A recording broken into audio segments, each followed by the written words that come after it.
নমস্কার বন্ধুরা, মনি কিচেনে সবাইকে স্বাগত। আজকে বানাবো বাসন্তী পোলাও।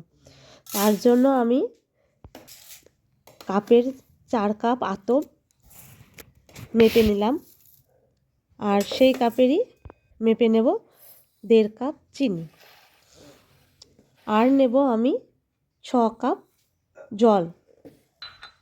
দেখুন আস্তে আস্তে জলটা মেপে নিচ্ছি। 6 কাপ জল নেওয়ার পর আমি এগুলোকে ভালোভাবে ধুয়ে নেব। ধুয়ে নিয়ে একটা শুকনো কাপড়ে তাকে ভালোভাবে ঝরঝরে করার জন্য মেলে দেব। আর তাতে লাগবে আমার আদা বাটা। এবার আমি আদাটাকে বেটে নেব। বেটে নিয়েছি আদা। এবার দেখুন বন্ধুরা কেমন সুন্দর ঝরঝরে হয়েছে। ওতে দেব আমি খাঁটি গাওয়া 1.5 চামচ মতো ঘি, আর দেব সম্পূর্ণ আদা বাটাটা আমি এবার ওতে অ্যাড করলাম। আর দেব গরম মশলা গুঁড়ো, সানরাইজ সাইড গরম মশলা গুঁড়োটা আমি এবার দেব 1.5 চামচ।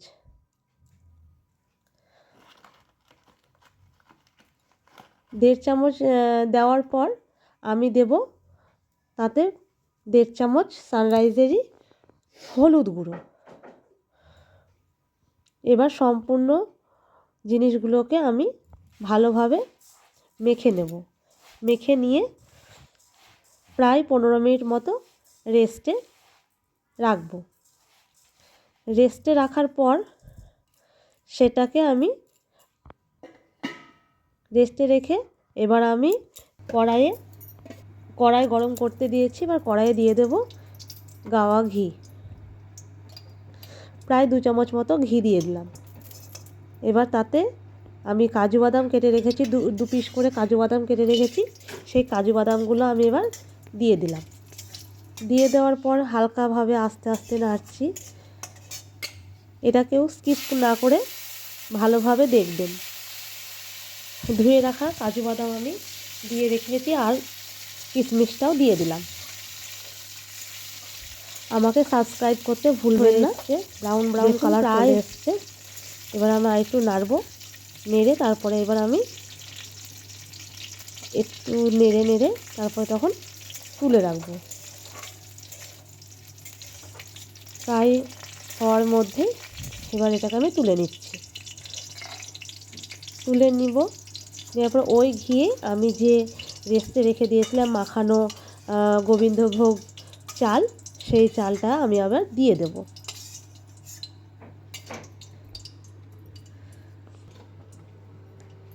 সেই গোবিন্দভোগ আতপ চালটা আমি এবার দেব, সঙ্গে 2টো তেজপাতা অ্যাড করলাম। এবার এগুলোকে আমি গ্যাস স্লো রেখে হালকাভাবে নাড়ছি। দেখুন আস্তে আস্তে যত নাড়ছি তত কালারটা প্রায় চেঞ্জ হচ্ছে, আর ঝরঝরে ভাবটা চলে আসছে। এবার ওতে আমি দেব, দেখুন কালারটা অনেক চেঞ্জ হয়েছে। এবার আমি দেব মেপে রাখা চিনি। চিনি দেওয়ার পর আবার হালকা হাতে আমি নাড়ব।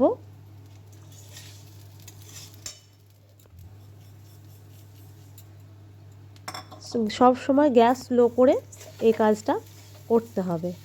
চিনি দিয়েও সেই স্লোভাবেই নাড়তে হবে আস্তে আস্তে। যত নাড়া যাবে তত ওর কালারটা চেঞ্জ হবে। আর একদিকে আমি জল গরম করতে বসিয়ে দিয়েছি। দেখুন কেমন ভাব একটা চলে এসছে, কালারটার সুন্দর একটা কালার এসছে।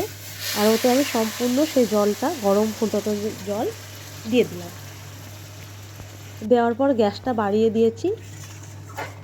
বেশ ভালোভাবে যখন এটা ফুটবে তাতে আমি অ্যাড করে দেব সামান্য একটু হলুদ গুঁড়ো।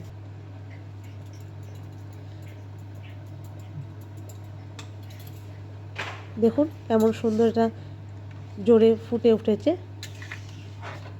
এবার গ্যাসটা হাইই থাকবে, একটা ঢাকা দিয়ে আমি রাখবো।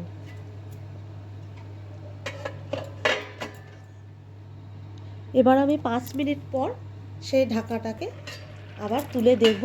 জলটা অনেকটা কমে গেছে, অনেকটা থকথকে ভাব চলে এসেছে। তাতে এবার দিয়ে দেবো আমি লবণ এবং সেই ভেজে রাখা কাজু ও কিশমিশ দিয়ে দিলাম। তারপরে এবার এটাকে আমি হালকাভাবে নাড়বো, আস্তে আস্তে এগুলোকে আমি নাড়বো। দেখুন বন্ধুরা, আমি কেমন আস্তে আস্তে নাড়ছি, এরকমভাবে আস্তে আস্তে নাড়বে। আবার আমি গ্যাসটাকে এবার স্লো করে দিয়েছি, দিয়ে এবার আমি ঢাকা দিয়ে দিলাম। আর 5 মিনিট পর আবার আমি ঢাকাটা তুললাম। দেখুন জল প্রায় শেষের দিক শুকিয়ে গেছে, জল আতপটাও প্রায় ভাতের মতো হয়ে এসেছে, প্রায় সেদ্ধ হয়ে গেছে। এবার আবার আমি ঢাকা দিলাম, দিয়ে তুলে নিচ্ছি। প্রায় ঝরঝরে হয়ে গেছে। এটা যখন ঠান্ডা হবে তখন দেবেন একদম ঝরঝরে হয়ে গেছে। আর একটু আমি ঢাকা দিয়ে রাখবো এটাকে, সামান্য 5 মিনিট মতো। ঢাকা তুলে দেখুন এবার কত সুন্দর রেডি হয়ে গেছে আমার বাসন্তী পোলাও। যখন ঠান্ডা হবে দেখবেন বন্ধুরা, তখন একদম ঝরঝরে হয়ে যাবে। এটা ভীষণ গরম। আমি আগের দিন থেকে আমি প্রিপারেশন নিয়েছিলাম, এটা বানাবো। আমার রেডি হয়ে গেল বাসন্তী পোলাও। টাটা।